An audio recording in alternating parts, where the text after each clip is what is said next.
So I think that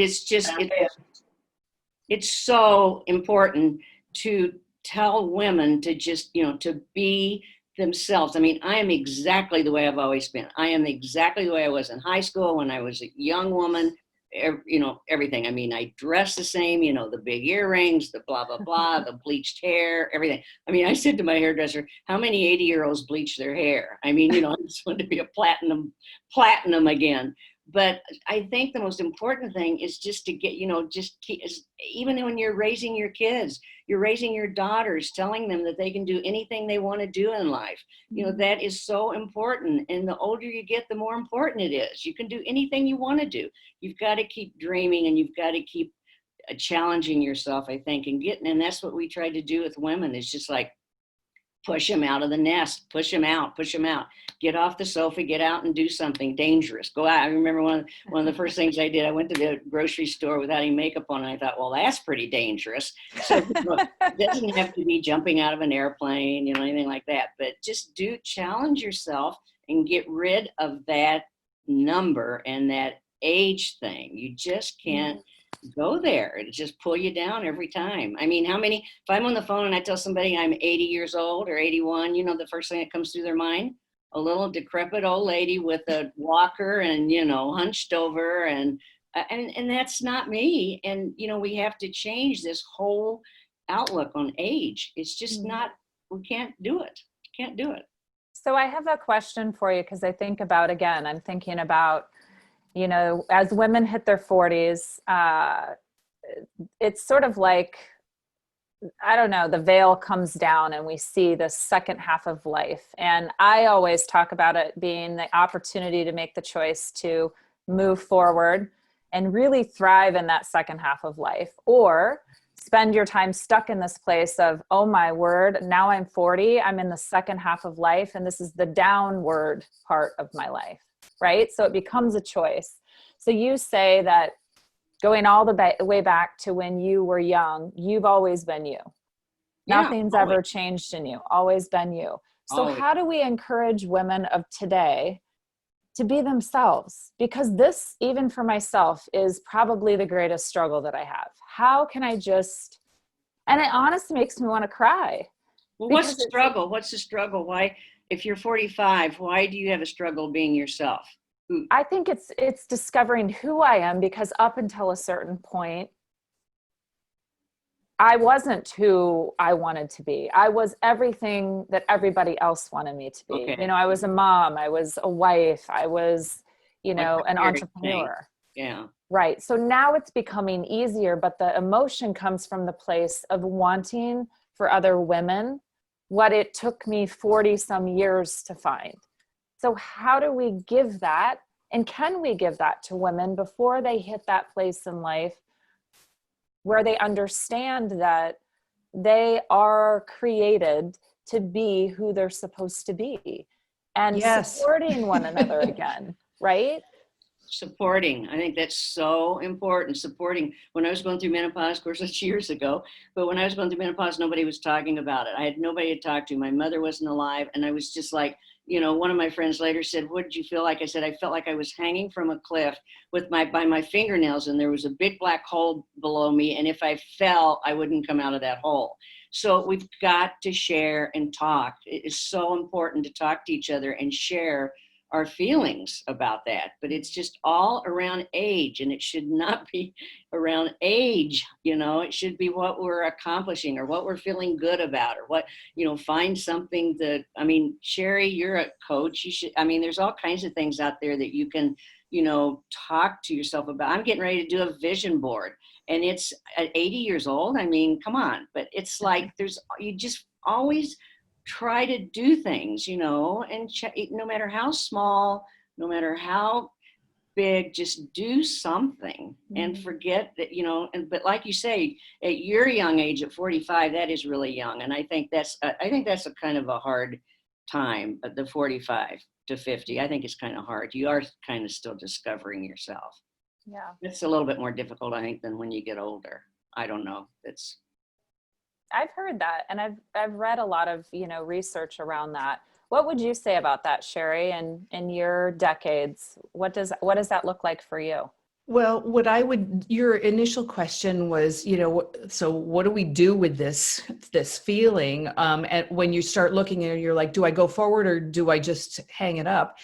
And I mentioned I'm a midlife courage coach, and what I do with my women, and I either coach one-on-one or in groups, is take stock of where you've been. I mean, that's mission critical. Even if you don't like where you've been, even if you just came out of a shitty marriage, you were in a job you didn't like, all of that stuff, still sitting there for a moment and glancing in the rearview mirror before you look out the windshield is an important thing, because it's important to take stock and pay homage in some ways to the things that you've been through, because it took courage to get to the point where you're at. And it's going to take courage to move forward. It still takes courage. I mean, you might look to Jean and I as mentors because maybe we've done a few things, but at the end of the day, it still sometimes takes a little bit of rallying for certain things to happen. Even anything that I do that I haven't done in a while or that I'm doing for the first time. So I think to do that and to also ask for support. What Jean acknowledged earlier, I think, is mission critical. We didn't talk about that stuff, not when my mother was growing up, and my mother is a little bit older than Jean. That wasn't something that people talked about. It was just kind of zip your lip and don't even talk about it. And now we have the luxury of being able to, we talk about everything. There are commercials on TV that my mother probably looks at and goes, holy crap, we didn't talk about that stuff. And now we're talking about it on TV. And so realizing that you're not alone, that this is something that we've got a sisterhood. The people that are here in this chat right now, we all have some piece of the puzzle. Mm-hmm. Yeah. Well, and and like I really believe in a bucket list, and for all ages, and write things down. I mean, there's still so many things I want to do, and just I don't know. I just go back to what I was saying before. Find things that you look forward to, and find things that are a little challenging, and 45 is young, and I can understand that, a little bit of that, because I don't remember too much for that was a long time ago for me. But I just firmly believe in, like I say, our motto is fun, spirit, and style. And, the fun part is your bucket list and all the things, that you want to do and you want to have fun with and that you are having fun with. And then spirit is the attitude. I mean, the attitude is just so important. When we did our fashion show, this was about 8 years ago, we did a casting call. I had all these women come down to try out. And I said, I don't care how tall you are, how short you are, how much you weigh, or what you look like, but you got to walk down that runway with attitude. And I mean, they had the attitude, and the attitude was what stole the show. We had 500 people there. It was like people were standing and cheering, but it's because these women had the attitude. And it was called Dispelling the Myths of Fashion, because you're always supposed to dress a certain way when you get older. And my daughter was there, and she was like 42 or something at the time. And this woman, one of our women that was 80 years old at the time, she was 10 years older than I was, and she walked down the runway, and she had on a pair of jeans, and she had on a a sweatshirt, and all that. And of course she worked out all the time. And my daughter sat there and said, Mother, I can't believe I want that outfit that an 80-year-old is wearing. And and I said, well, that's what we're trying to prove. There's no age limit to anything we do. I don't care if you're 30, 25, or 80. You just do it. But it's just finding those things and making yourself feel good about them. So when, I'm going to ask both of you this, and one of you go and then the next, when you look at the decades that you've, from your 20s, all the way to where you're at, do you have a favorite decade? And why would that be your favorite decade? And maybe you don't. Maybe it's pieces of each and it keeps getting better. But why, if you choose a particular time frame, tell me why that particular decade had the most impact on you. I'll tell you that my favorite is the one that I'm in right now. And I think I would have said that probably almost during every decade, although let's face it, and Kimberly, part of the reason I think that the 40s, I do remember the 40s. I'll be 64 next month. Part of the reason I remember my 40s was because they were horrible, parts of them. It's if you're married or if you have kids, for me anyway, and in my friends, it's when there are strains in the marriage. The kids are are being kids and they're not young anymore, and they're learning their own independence, and that comes with its own problems. Your career, you're not all misty-eyed anymore. Like, you realize, oh my God, there's discrimination, there's a glass ceiling, there's a lot of crap that I have to deal with, and I got how many more years of this. So, and I'm not saying that it was bad, because there's some wonderful things about it too. I mean, I was athletic and looked really good. I can tell by looking at the pictures, and your friends are it's easier to have friends then. And so there are certain things about every decade that are magical, and there are certain things about every decade that are a shit show. And for me in my 60s, the shit show part of it is probably, well, there's a pandemic. But that's universal. We've all got that to deal with. And I think it's just maybe a little bit of maybe wistfulness about, wow, there's a few things I might have done differently if I could rewind the tape, but not from a regret standpoint. But the thing that's cool for me about being 64 is I don't really give a crap what anybody else thinks. At this point in my life, it's like, you know what? This is me, take it or leave it. Yeah. Yep, it's so true. Well, I'm torn. My favorite, of course, one of my favorite times was in the 30s when I was in the clothing business, and I was flying into New York all the time, and I was like, wearing wigs and false eyelashes and long dresses, and I mean, I was having a ball. But then when I got my own store, of course, it was pretty stressful, but still, that was such a fun time. But I honestly have to say, you guys, and I know this is very hard for young people to relate to. I know it is, but I'm at such a perfect time in my life right now at this age. Good things are happening. Aging but Dangerous is really starting on a new track. We've got all kinds of exciting things that are going to happen there that I can't really talk about yet. And I don't know. I like the way I'm aging. I'm certainly getting the wrinkles and all that, but I was telling somebody the other day, I have got one of those mirrors, the 10 times, magnifying things in my bathroom. And I know this sounds crazy, but I'm telling you, at first it was kind of a shock, but then I started looking in there and I'm like, gee, this is really, there really is a lot of wrinkles there and here, but it's kind of fun to see that and to put on my makeup through that mirror. And I don't know, it's just like accepting yourself and where you are. And then my 2020 vision, my gosh, never have had that. And so I really like where I am now. And it sounds crazy because a lot of people would not want to be 80, but I am in a very, very good place. I'm writing a book. I can't wait for my book to come out because I do have a lot of stuff in there that I want to share. So I'm at a very good spot. This is getting very close to being my favorite time. That's great. So one more question, then I want to open it up to anyone else that might have questions for both of you. Do each of you have a secret? Is there a secret? And we said attitude, but is there a secret, to something that you've always done with exercise over the years, or meditation, or food, or a combination, or I don't know, do you have a secret to having the attitude that you have today and continuing to have that? Sheree? Well, I have one that you might laugh at, but one of my secrets is I've stayed single. So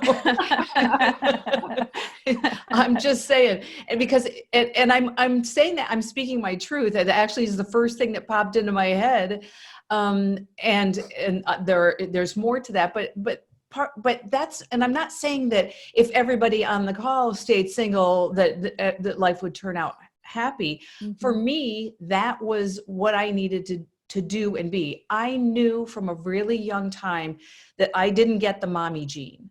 I never liked kids. I never wanted to babysit. I never wanted to do any of that. And in terms of getting married, the only thing that I could think of that was good about that was the wedding, because wow, what a party, and a cool dress, right? And you get gifts. So that's just me. So I think that, so the big answer in there is knowing who you are and following that. Mm. But then the more politically correct answer is taking care of your health, because your health is your wealth. And I can tell you, I have been flat ass broke, and I have been in a much better place. And it's all easier when you feel okay, when you can get out of bed with pep, when you've got energy, when you're eating well and you're moving your body, and that affects your mental acuity. So, and it's not about a specific thing. It's not like, I wouldn't come out and say, well, be a vegetarian and you've got to do yoga. It's whatever works for you. And that changes and shifts. In my 40s, I was a runner, a hardcore runner. I did that until I was into my 50s. And then that didn't work anymore. It takes a toll. For me, it took a toll on my body. I couldn't do it.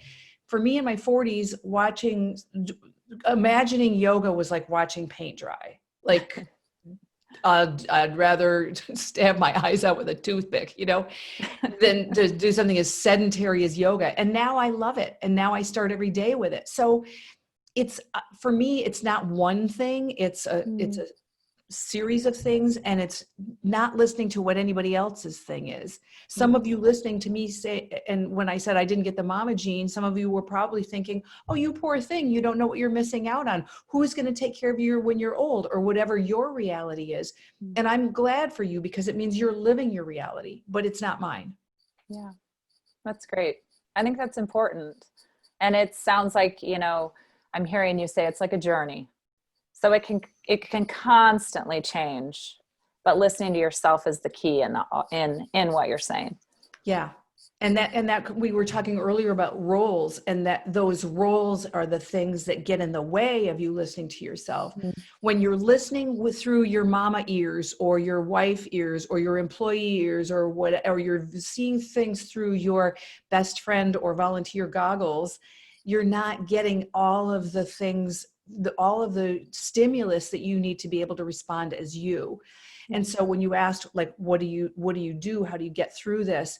That's why I said, as a coach, I have my women look backwards and look forward, so that they can take off the hearing aids, take off the goggles, and get back down to, who the hell am I anyway? After you get off all these layers, all these titles, all these things, all these expectations, things that I agreed to, who am I underneath?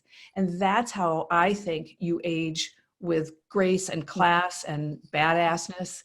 It's by really discovering your authentic you. Yeah. Well,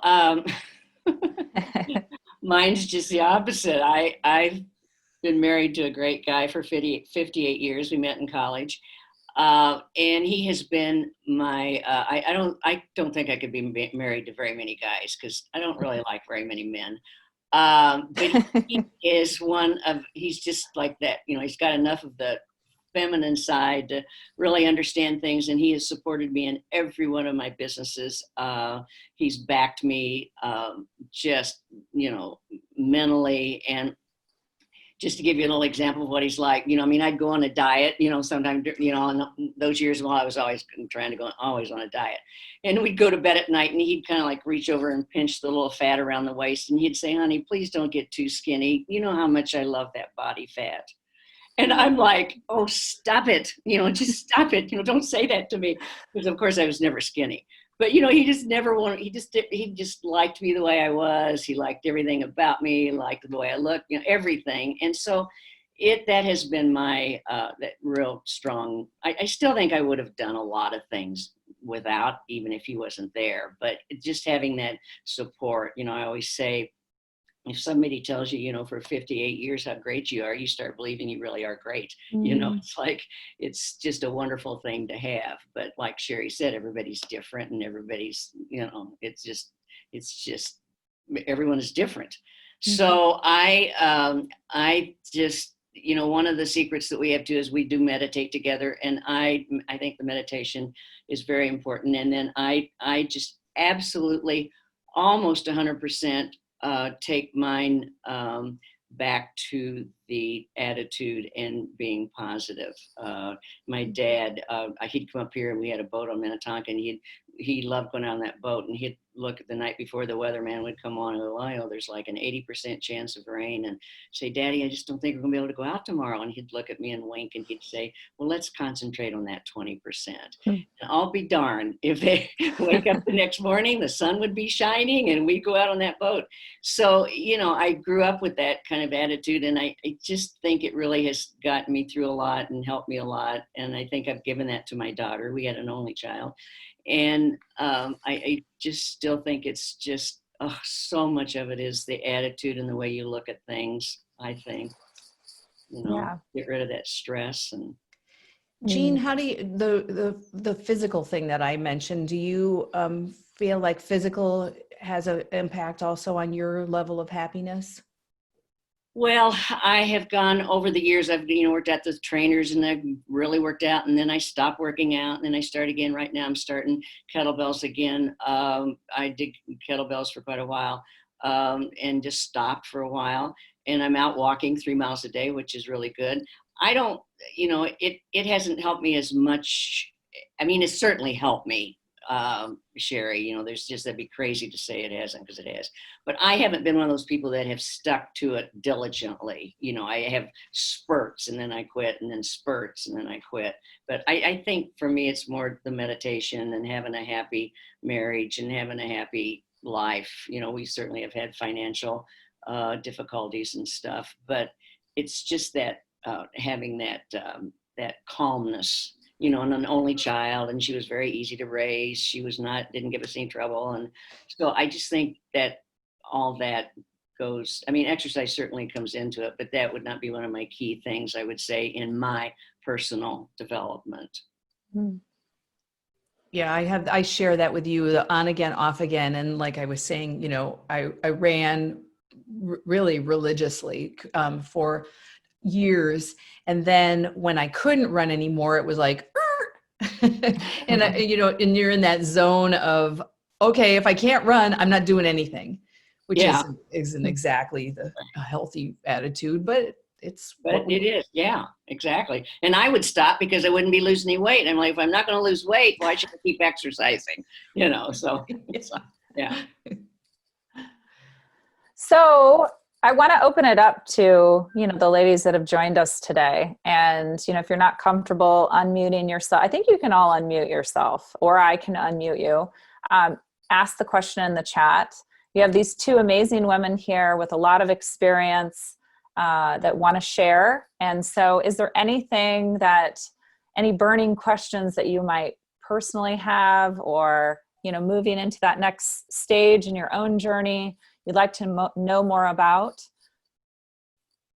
You can raise your hand too. So if you look down at your screen, you have the chat box there, or you can unmute yourself. I always have lots of questions. So nobody wants to ask. I can keep asking too. Sheree, I have to tell you, since there's no questions right now, is that every trainer I ever had used to say that I did not have I always wanted to be able to run. It always looked like running was so much fun, and they just breeze by. Oh my gosh! And I thought, I want to, and they'd all say to me, you don't have the body to run. You're too short. You're too stocky. Blah blah blah. And so at the age of 60, I thought, you know what? I'm going to prove that wrong. And I hired me 2 trainers, one to run and one for Pilates. And I had to wear a back brace and everything, but by gum, I ran that 5K. And first of all, I ran a mile, and my trainer said, I want you to go home and put a 5K on your refrigerator. I said, what does that mean? She said, that means 3.2 miles. And I'm going, I cannot run 3 miles. She said, yes, you can. If you can run a mile, you can run 3. So I hired her to run with me, and she'd tell me jokes and do all kinds of stuff. But boy, I was more proud of that than I was jumping out of the airplane or doing anything that I've done. I was more proud of that 5K. And of course I was the oldest one, but I did it. And that's back to that same thing. When you do something, you're so proud of yourself, and it just gives you so much confidence. And then you just want to do something else. So, well, you know what you're making me think of, because you mentioned that you wanted to do a vision board. For me, what you're hitting on, and I've got the same thing, it's goals. It's having something that you're stretching for, reaching for. And I shared, I do things, I call it pajama parties with my tribe, and we meet periodically throughout the summer. And so on the pajama party and the most recent one, I was sharing that I'm doing, there's an app, if you've never heard of it, you guys might enjoy it. It's called My Virtual Mission, at myvirtualmission.com. And what it is, it's incentive, which we all need sometimes, to do something physical. So I have always wanted to walk the Camino de Santiago. Yeah. And, you know, it's not going to happen right now because I'm not going to fly internationally right now. But so I'm walking the Camino virtually. And just the idea of, because you post it and then I take a picture on all of I'm just walking it. So I take a picture on the bike trail every day to represent that day or something that I saw or whatever. And just like you were saying, I can't break a day. I have to, like, even if it means I'm falling short of my goal, I don't make it 6 miles, I don't do whatever, I'm still going to get my ass out there and have a photo and call it done. So whatever it is that helps you to stay the course toward a goal, setting the goal and then tracking it, accountability is key. Yeah. And the most important thing is setting the goal. That's what people have to do. And no matter how small it is, everybody thinks it has to be a big goal. It doesn't have to be. It can be something really, really small.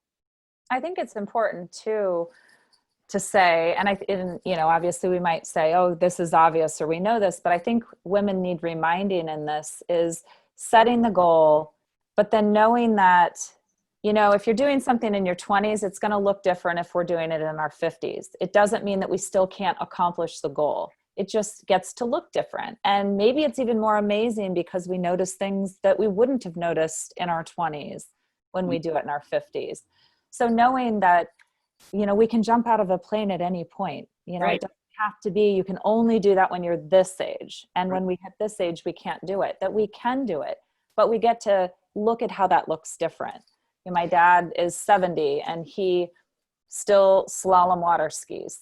And I tell this story a lot because he just had a surgeon this last year tell him, okay, I know you're not going to like this, but I don't want you to come up on one ski anymore. And my dad's an amazing skier, but he's like, just, you know, with the way the body works, come up on 2, drop the ski, and you can do everything that you used to do. But I don't want you using, you know, your leg muscles in the same way. So he gets to do it different now. But is he going to take that advice? He did, actually, okay, which I was really proud. Yeah, a lot of times when you get older, you're like, no, I can do it. Yeah. No, he did, because he knows he would rather spend the next 10 years continuing to ski than to tear that muscle and never ski again. So, yeah. Well, here's the other thing about goals is, remember that the goal that you have is your goal, which really ties back into what we've been talking about this whole time. Like, your goal doesn't have to be the one that somebody else wants. And if your goal doesn't sound sexy to anybody else, screw them, because it's your goal. And one of mine was 2 years ago, I wanted to do a water fast and I wanted to do it medically supervised, because I don't think it's a good idea to just simply stop eating and just go to water. So I went and did it, and people were like, why in the hell would you want to do, I did it, I was out there for 12 days and I did the fast for 8. They're like, why would you want to do a water fast? I'm like, because it's my goal, dang it.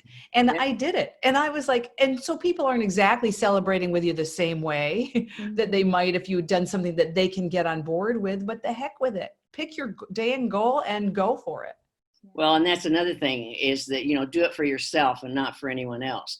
And that's what I used to always say, you know, when I was selling clothes. It's like, you know what, if you feel good in it and you like it, then you can carry it off and you enjoy it. And it doesn't matter what anyone else says. You know, I don't dress for anyone. I don't dress for my husband.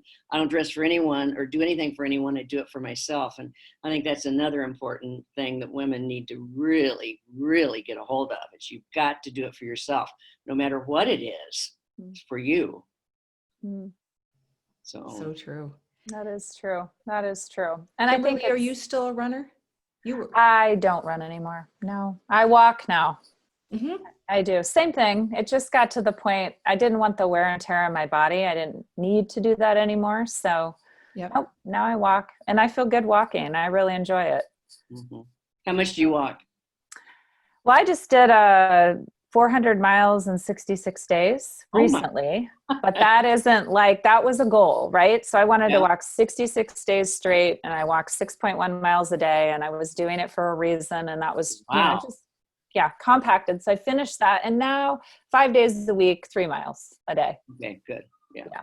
Major. What you just described is similar to my Santiago, Camino de Santiago thing. It's 400 miles in 84 days or something like that. It ends up being about 6 miles a day. Yeah. Yeah.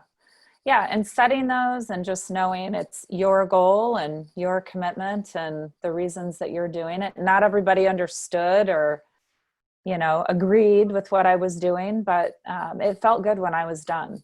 Mhm. It Well, really that's did. the other thing. There sometimes people will say, like, like even with your dad, some people would say, well, you don't need to be skiing anymore at all at your age. And Mhm. whenever I hear something like that, I'm just like, I want to strangle that person, or somebody would say to me, it doesn't seem healthy to just go and water fast. And they're eating an Arby's, Yeah.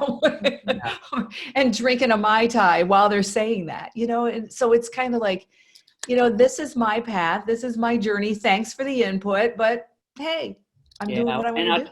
And I'll tell you, as you're getting older, as people are getting older and your parents and everything, you got to let them do what they want to do and be themselves too. Because my dad, when my brother got so upset with me for my dad, he came up here to Minneapolis and we skydived together. We'd always wanted to do that. We always talked about it.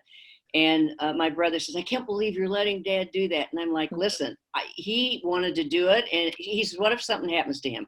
I said, if he has a heart attack going down from that, plane, then he has a heart attack, but he wants to do this. And I will never get over it. It touched me so much that morning before we skydived. We were having breakfast and he looked at me and he said, Jean, he had tears in his eyes. He said, Jean, thank you so much for letting me do this. And I thought, I don't care if this man breaks every bone in his body or what happens. This is the highlight of his life. And it was the highlight of his life. He wanted to do it again at 100, but he married at 94. He married a B, you know what? And he didn't let him do it. And he didn't do it, but I swear he could have done it at 100. What's interesting at 91 skydiving is when you land, you have to be able to lift your feet up above your waist. And my dad at 91 they said, we don't care how old he is, as long as he can lift his legs up. He was able to lift his legs up above his waist at 91. And at 60, I had a hard time doing it. I mean, I still have a hard time doing it. So I thought that was amazing. It wasn't the fact that he skydived at 91, it was the fact that he could lift his legs up like that. Is he still married to that chick? No, because he died and then she died, but she just ruined the last 10 years of his life. It was just so sad. Don't ever get married when you're 94, guys. I don't think you have to worry about that with me. Yeah, and I always say to I always said to one friend once, I said, when something happens to Mike, then I'm telling you, I'm staying home with a good book. And she looked at me, started laughing. She said, yeah, for about 3 days. But it's like, no, I wouldn't. I've had not perfect, but I've had a wonderful relationship with my husband. But I would never do it again. And I hated seeing my dad do it, but. Yeah. So we have just a few minutes left. So I have one more question for both of you. What is one piece of advice that you would give the listeners moving forward in their own journey with aging? Jean, you can go first. Okay. Well, I just packed exactly what we've been saying and what I've been saying is please, please, please, be your own person. Be who you are. Do what you want. Be happy with yourself. Don't pay any attention to anyone else. I don't care, your husband, your kids, whatever. Just do what you want to do and be yourself. It's so, so important. I just can't stress that enough. I keep saying, I have this little saying that I say once in a while, don't put me in, I started saying it when I was 80. I said, don't put me in a box. And if you do, it better have a door on it because I'm getting out of there. I'm not getting put in a box. So don't put yourself in a box. And I would add to that, if you're scared because there's some changes that you want to make, typically when we're tuned into something like this, it's because there's something niggling in the back of our mind that you want to do or change or be or dream or allow to happen in your life. And if that's the case for you, understand that every single one of us, everybody gets scared about those things and gets nervous and has that who am I to think thought, or can I really do this thought. And so my advice then, my practical advice to you is starting today, do one tiny little thing to get you toward whatever it is that you're dreaming of next. If you're thinking that you might want to start a business, then pick up the phone and talk to somebody else who owns a business similar to the one that you might want to own. If you're thinking that maybe you need to be getting into a different relationship with your husband or your spouse because it's not working, then either decide you're going to leave or that's not a small step, that's a big step. Look at what that looks like, or make the commitment that maybe you can find some help, a counselor, a support system. Make that determination. Do one little thing. And the little thing could be as little as looking up the phone number of the place that you need to call. But don't let the sun set on you without making a tiny little step forward in the direction that you want to go. Because that's how Kimberly walked her 400 miles. She didn't get up and walk them all in one day. It was 1 mile at a time, and broken down from that, it was one step at a time. So true. So true. So can we share with the listeners where they can find both of you so you can continue to have conversations and follow what you're doing and be inspired by you? I personally want to thank you both. Sheree, we live in the same town. We haven't talked in a while. Always such a pleasure to get to spend time with you. You've always been an inspiration to me. And Jean, I'm so happy to know you. And I would love to be your friend and hang out. We're not that far apart. We're only 3 hours apart. So, yeah, I thank you. Thank you very much for that. Cause I have a lot of young friends, I have some friends in their 20s that, kind of like what I say, what I have to say, cause they go through stuff too. So, it goes back to that whole thing of it's just not the age, it's the person. Well, I'm in the middle of, I'm taking on a partner. So I'm in the middle of redoing the website and everything, but we have a fabulous Facebook page. We have about 118,000 followers on Facebook. And I do videos, live Facebook videos on Monday morning at 10 o'clock, Coffee with Jean, and on Friday, Cocktails with Jean at 4 o'clock. But anyway, they're just little 10-minute things. And I always, always give my little 2 cents worth on stuff. But just keep in touch. I mean, we have info at Aging But Dangerous if you want to connect with me. And just lots of things are going to be happening with Aging But Dangerous. So. Okay. Is that the name of the Facebook page, Aging But Dangerous? Yeah, Aging But Dangerous. Yeah. Yeah. Okay. And then, like I say, my book's going to be coming out, and lots of things are going to be happening there. Exciting. So yeah, or email me, and give me your information so we can keep in touch. Great. And if you ever have questions about your health but are too embarrassed to ask, then be sure to join us on June 9th at 11 a.m. Central Time for our next Wonder Series conversation, where we're focusing on men's health. We'll be here every second Tuesday of the month to help you on your journey June 9th? to health. June 9th, yeah. Or it says June 9th. Oh my goodness. I think I think this is not June 9th. I think we're talking about October 9th. Okay. I think that's right. Let's look at a calendar. Yeah, because I'm going by notes here. Let's look here. October, that would be a Friday.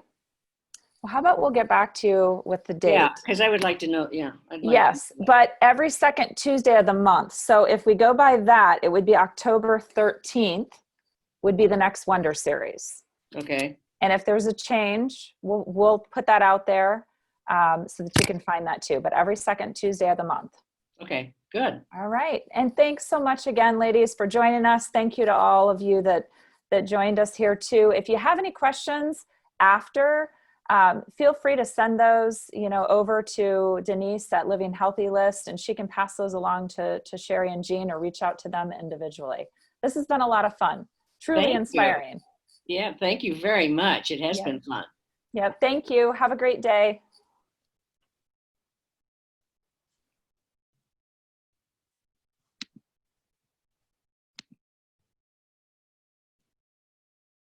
Thank you. Yeah. That was good. That was a lot of fun. I'm glad that